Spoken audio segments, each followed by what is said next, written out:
A day in my life as a mother of usa ka trabahante. Good morning guys! So sayo kayo tamo mataron guys kay maghikay.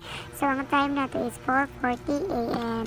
So itong unang buhaton guys is maglungag. Aron iniguman na itong prepare ubas na dayon siya. So guys, kapoy kayong usa ka mama o usa ka trabahante. Kay sayo jud ka mo mata para na adjoy ipabalon o makakaon og sayo ang atong mga anak padulong sa eskwelahan. Kay gutom di jud kayo guys kung matutag eskwelahan nga walay kaon o matutag trabaho nga walay sulod at ang atong tiyan. So muna ako i-prepare guys, magluto tawag chicken joy. Actually guys, i-prepare na akong chicken joy gabi.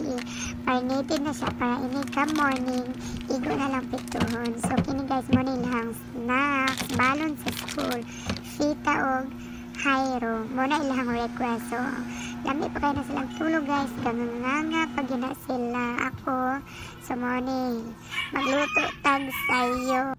So mga dyan ang ako ang daily routine guys. Mamatag 4 AM para mag-prepare sa ato ang pamahaw. So kini guys, every morning mo dyan ako ang routine food. Mag-inom og usa ka basong tubig na warm.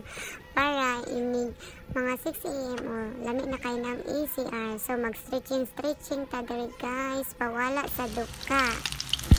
Laban mama lang jud ta always ani guys. Kaya nga nang iin so, mauni guys ang ato ang daily routine dyan mo matag sayo mag-prepare para sa tong estudyante niya mo duting duka muli og alas 4 para manginabuhi pod kay lisod pod guys di ta manarbahon sana lang ang i-provide na to sa ato ang mga anakin sa ani mga demanding ra ba kayo nitong anakin sa ni guys lahi ra jud sa ato ang panahon sa una nga kung unsay naa sa lamisa mukaon rata pero karon guys no kabalo mo ang mga bata arte kayo mamili pa og sudan mingon pag maura ni atong sudan mo ni ang sudan di ko ganahan ani so mo nang kita as mama maningkamot jud ta guys na para mataga na tog lami nga sudan kay ambot na lang jud guys lusod kayo kuanon lisod kayo sabto ning mga bata ron grabe jud yung panahon ron guys so mo nang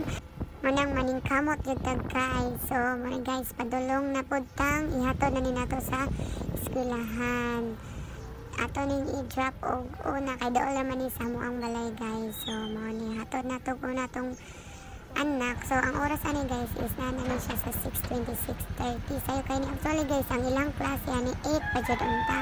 Unya kay trabahante man pud tang mama o papa nya mo inog alas 7 so kailangan pud silang masayo og hatod. So morning guys, next ang ihatod ako na sad. So diri ako na sad ang ihatod guys. Unang hatod kay aron mausa og lakaw. So kaming duha ani guys ang partner. Parehas ming trabahante. So mo na ni guys, so siya na po, so padong na po siya sa iyahang dutihan, gadali-dali nga ni guys, kay hapit na siyang malate. So, mo ni guys, padulong na tang mo, panso kay manginabuhi na sa taas mama. So ang oras is 6:30 niya, atong in is 7.